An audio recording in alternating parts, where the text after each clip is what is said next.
It's incredible how a war thousands of miles away can send your own stock market into a complete nosedive.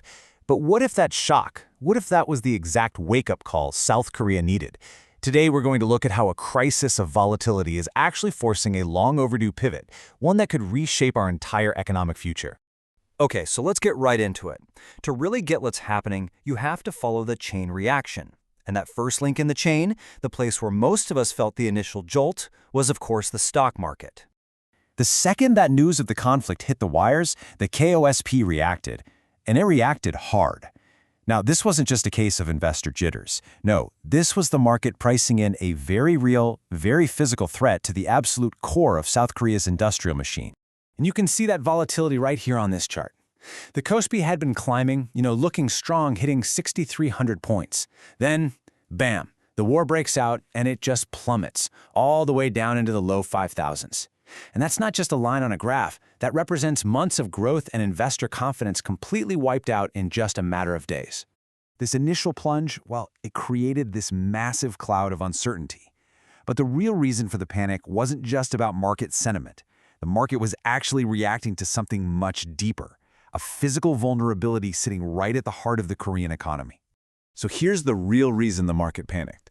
South Korea is a manufacturing giant.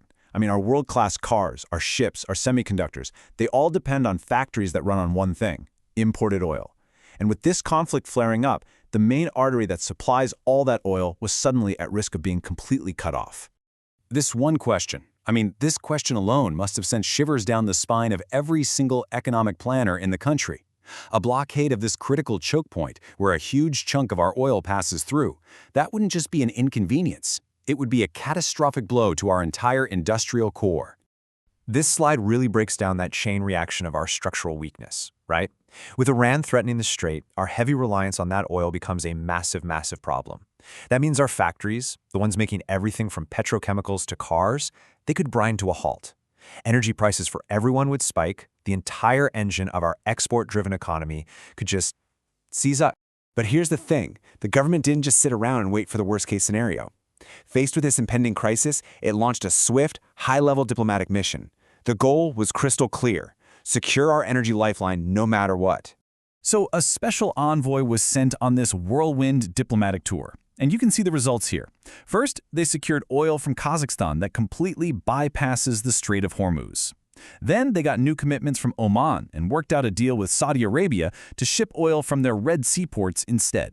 At the same time, they made sure to reinforce our absolutely critical partnership for natural gas with Qatar. And the result of this incredible diplomatic sprint? Well, they secured over 3 months' worth of crude oil.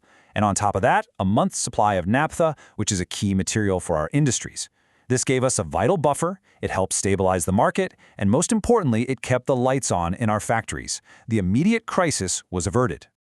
Okay, so putting out the immediate fire was one thing. But some savvy people realized that the crisis itself had actually created a new opening. The very same geopolitical shift that caused the threat, well, it was now presenting a pretty unique strategic opportunity for South Korea. Now think about this for a second. It wasn't just South Korea that realized its vulnerability. The Middle Eastern oil producers themselves realized it too. They understood that having all of their export routes depend on one single, narrow strait was a huge risk for them. So they started looking for partners. And just like that, the entire crisis was reframed. Suddenly, South Korea's stability, our advanced infrastructure, our strategic location, it wasn't just for our own benefit anymore. We could actually become a vital energy storage and trading hub for the whole region, turning our biggest vulnerability into a major strategic advantage. But this big ambition to become an energy hub requires more than just building new tanks. It requires a nimble, fast-moving economy. And that realization connects directly to a much, much bigger conversation happening in the government right now. A fundamental reform of the old rules that have been holding back our national growth potential for years. So, the government has launched what's called a Regulatory Rationalization Committee. You can think of them as mechanics trying to fix a really powerful but kind of outdated engine. Their mission isn't just to do an oil change, it's to fundamentally overhaul our entire economic operating system, especially for the high-tech sectors that are going to define our future. At the very heart of this entire plan is this really powerful concept called negative regulation. Now, I know, it sounds a bit technical, but trust me, it represents a dramatic, game-changing departure from the way Korea has traditionally managed its economy. So the whole shift is about moving from a positive system to a negative one. For decades, our economy has run on a positive system. It's sort of a mother may I approach, where you can only do what's explicitly written down and allowed. It's safe, but man, it stifles innovation. The new negative system flips that on its head. It says you can do anything you want unless it's explicitly forbidden. This whole approach is designed to unleash speed and creativity. It's the same philosophy that fueled the startup explosion in Silicon Valley. And this isn't just some idea in a policy paper. The actual plan is to create these large-scale special regulatory zones where these new, faster rules apply. The idea is to use them as new engines of growth to help combat regional decline and really secure Korea's economic future as a global leader in innovation. So you see how a crisis that started with a market shock from a distant war ended up forcing a hard look at our oldest vulnerabilities. It triggered a diplomatic scramble and uncovered a new strategic opportunity, and it even accelerated a plan to completely rewire our economic system. The big question then is this: can this moment of crisis truly be the catalyst for Korea's next great economic leap?